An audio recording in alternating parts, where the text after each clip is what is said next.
Good morning, everyone. Good morning. Okay. How are you doing right now?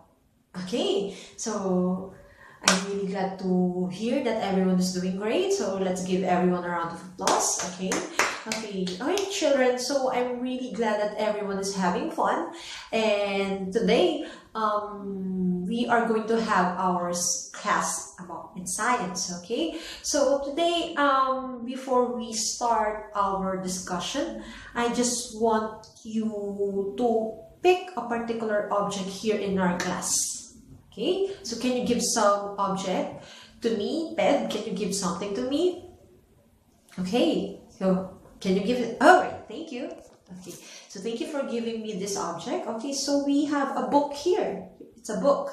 Okay, so it's a language book. So I just want to ask you, Ped, were you able to feel or touch this book? Yes, that's correct. Okay, so you were able to feel it, to touch it. Okay, so you felt its texture.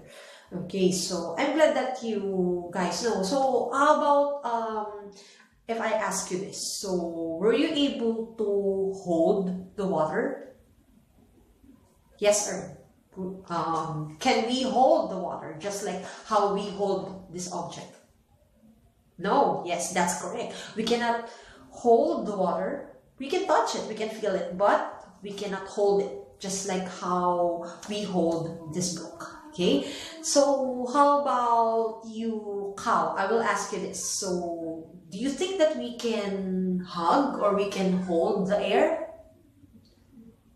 Yes, of course not. We cannot. Yes, that's correct. Thank you. So we cannot hold the air. We can feel it, but we cannot touch it and we cannot hold it, just like how we feel, touch, and hold this object. So the reason why there are some objects that we can feel, we can touch, and we can hold is because there are actually three phases of matter. So everything that we have mentioned, the book, the water, the air, everything and all of them are what we call matter.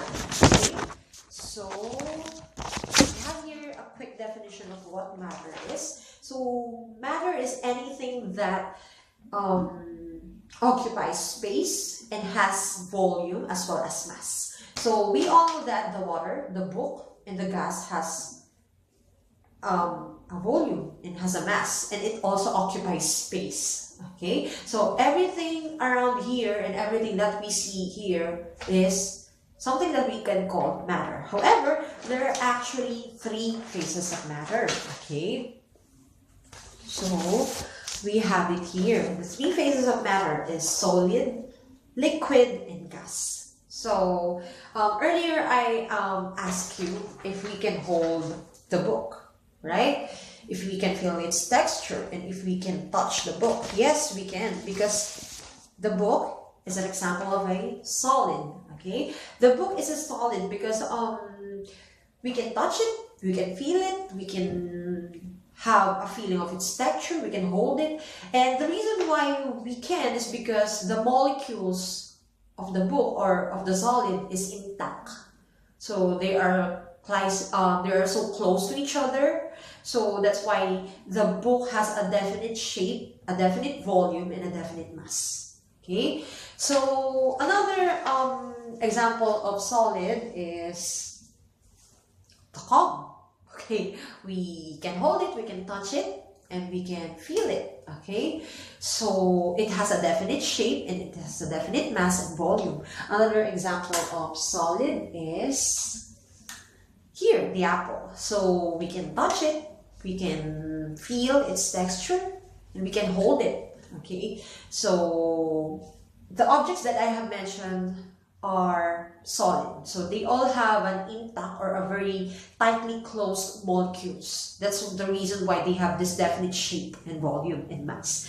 Okay, so another thing that I would like you to discuss is the second phase of matter. That is what we call liquid. Okay, so the very prominent example of liquid is water. Okay, because water is the mother of all solutions. So if we are going to compare in solid, the molecules are so close to each other. While here in liquid, they are so loose. They are somehow separated from each other. Okay, not that because they are few, but because their molecules are separated, they are so loose. That's why we cannot hold the water, because whenever we are trying to hold the water, it flows out of our fingers, or it flows out between our fingers. We cannot, we can touch it, our hands may get wet, or we can feel it, it's kind of cold, or it's kind of damp, but we cannot hold the water. Okay, so let's check. Okay, for example, here I have a water in a bottle, because if we are going to take the water off the bottle, it will no longer have a shape.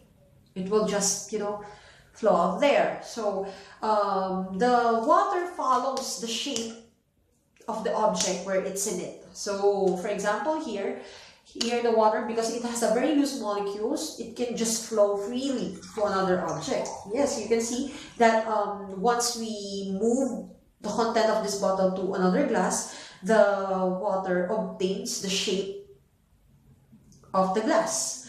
That's why we use molders in making an ice cream, because ice cream is technically, it's liquid in texture, so we need a solid ground to mold it. So, and ice cubes, because we cannot shape the ice cubes without solid, because it has a very freely loose molecules. It will just flow around. Okay, so the third phase of matter is what we call gas.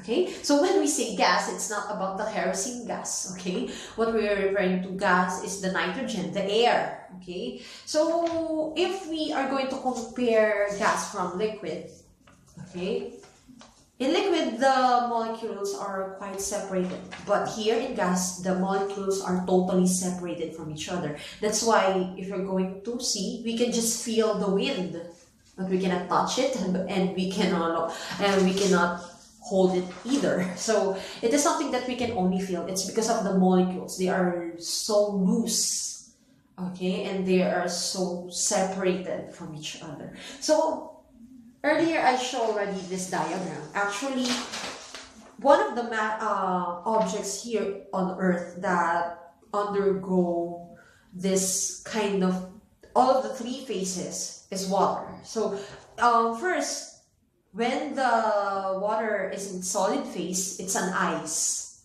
Okay, so when it's a liquid, it's the water itself, so in a container. Okay, so it's a liquid. But once we convert the water, for example, if we try to boil a water through a steam, or we are going to see the water, on the ground, or put the water on the ground, it will just dry up, right? So, but the best example is steam. If you're going to boil water, you will be able to see some smoke going up of the pot, and that is because the liquid was converted into another phase, which is gas. Okay, so I would like you guys to, before I let you go, I would like you to give me another example of a solid. Okay, so yes, pen, give me an example of a solid. Okay, you say the pen is a solid. Okay, thank you very much. Let's give him a round of applause. How about you, Ern? Can you give me an example of a liquid?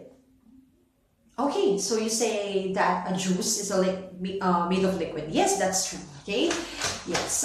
Thank you very much. And how about gas? Can you give me an example of gas? Yes, cow. Can you give me? All right. So you say that the air that we have in a balloon is a gas. Okay, that's right. Yes, that's correct. Thank you very much. Okay, so I believe that everyone has already understood what are the differences between the three phases of matter that we have discussed today. So is there any other questions that you have for me? Okay, none so far. Thank you very much. Okay, I really appreciate that. So I'm glad that everyone has learned something today. And for our tomorrow discussion, I would like you to prepare